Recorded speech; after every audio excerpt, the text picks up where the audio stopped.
루이비통, 모에, 샹동, 헤네시, 크리스찬 디올, 펜디, 지방시, 셀린느, 불가리, 티파니, 앵코, 돈페리뇨 한 번쯤은 들어봤을 명품 브랜드들. LVMH 그룹은 프랑스 증시 시가총액 1위인 동시에 유럽 증시 시가총액 1위 기업인데요. 패션, 뷰티, 주얼리, 향수, 샴페인 등 브랜드 75개를 거느린 세계 1위 부호 베르나르 아르노 LVMH 회장은 어떻게 럭셔리 제국을 설립했고 그 후계자는 누가 될까요? 미국 경제지 포브스가 발표한 2023년 억만장자 순위에 따르면 아르노 회장은 2110억 달러, 하나 약 280조 원의 재산을 보유해 전 세계 부호 1위에 올랐습니다. 이는 2위 일론 머스크 테슬라 CEO와 3위 제프 베이조스 아마존 창업자를 가뿐히 넘어서는 수치인데요. 미국의 빠른 금리 인상으로 빅테크 주가가 급락해 IT 거품이 빠진 반면 중국의 명품 소비가 회복돼 아르노 회장이 이끄는 LVMH 주가는 1년 사이 60% 넘게 급등했죠. 앞서 1997년 포브스 부자 리스트에 100위로 랭크된 아르노 회장은 26년 만에 1위를 거머쥐었습니다.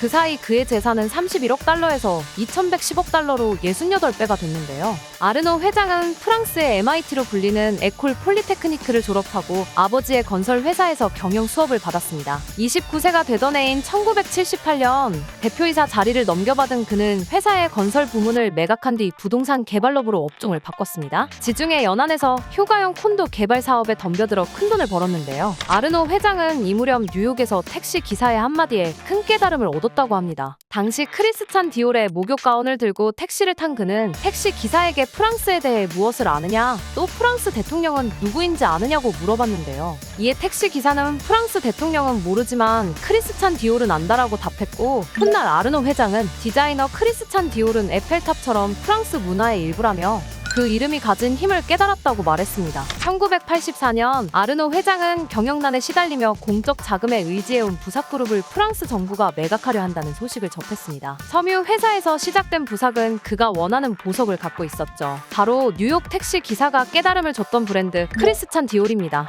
서둘러 귀국한 아르노 회장은 모교 인맥을 동원해 사회당 고위 인사들에게 로비를 벌여 부삭 인수자로 결정됐는데요. 그는 부삭 임직원 1만 6천 명 중 1만 2,250명은 유지하겠다고 약속해 정부에서 부채를 탕감받고 인수 대금은 당대의 전설적인 은행가였던 앙투안 베르나임의 도움을 받아 대출로 해결했습니다. 부삭을 손에 넣은 그는 크리스찬 디올과 고급 백화점 봉마르쉐만 빼고 나머지 브랜드는 매각하거나 없앴고 부삭의 고용 인원은 8,000명으로 줄어들었습니다. 이때 그에게 터미네이터라는 별명이 생기기도 했죠. 1987년 6월 모에헤네시와 루이비통이 합쳐 LVMH가 탄생했는데요. 내부 경영 주도권 갈등이 벌어지는 가운데 아르노 회장은 4개월 후 블랙 먼데이 여파로 LVMH 주가가 폭락하자 재빨리 싼값에 지분을 대량 매입했습니다. 1989년 40세의 나이에 LVMH 수장이 된 그는 캐시미어를 두른 늑대라는 별명을 얻으며 명실상부 명품 업계의 정상 자리를 꿰찼습니다.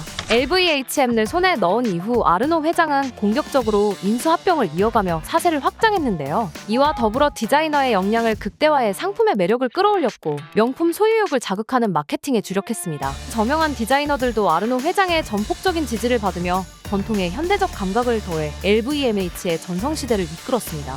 실제로 그는 관리자가 계산기를 손에 쥐고 디자이너의 일거수일투족을 감시하면 창의적이고 훌륭한 작업은 중단될 것이라며 디자이너를 향한 존중을 강조했습니다. 일찌감치 중국 시장 진출이라는 결단을 내린 것도 그의 필승 전략 중 하나입니다. 중국이 개방을 시작했을 무렵인 1992년 루이비통은 베이징 팰리스 호텔 지하에 처음으로 매장을 냈습니다. 아르노 회장은 중국에서 용수철이 튀어오르듯 대대적인 명품 시장이 생겨날 것으로 확신했기 때문인데요. 실제로 현재 LVMH의 전체 매출 가운데 중국 비율이 30%에 이르는 것으로 추정됩니다. 럭셔리 제국 황제, 만 74세인 아르노 회장의 뒤를 이을 후계자에도 관심이 쏠리고 있죠. 아르노 회장은 지난 3월 LVMH 회장 정년을 만 80세로 늘려 6년 더 현장 경영하겠다고 선언했습니다. 그는 한 달에 한 번 5자녀를 LVMH 본사로 불러 함께 점심을 먹는데요. 이른바 점심 오디션이라고 불리는 이 식사 자리에서 그는 여러 질문을 하고 자녀들의 대답을 듣는 것으로 전해졌습니다. 회사 관리자들에 대한 의견 및 LVMH의 여러 브랜드 중 개편이 필요한 곳은 없는지도 묻는다는데요. 이 중 후계자 가능성으로 높게 점쳐지는 맏딸 델피는 올해 초 크리스찬 디올의 CEO로 임명됐습니다. 5자녀 모두 경영에 참여하고 있지만 LVMH 상임이사회 자리를 가지고 있는 것은 델핀이 유일한데요. 시드니 톨레다노 전 크리스찬 디올 CEO는 아르노 회장에 관해 매우 실용적인 사람이라며 승계를 해야 할 시점의 경영 상황을 고려해 최적격이라고 판단한 이를 선택할 것이다. 아르노의 자녀 중 한 명이 반드시 LVMH의 미래 경영자가 된다는 보장은 없다라고 설명했습니다.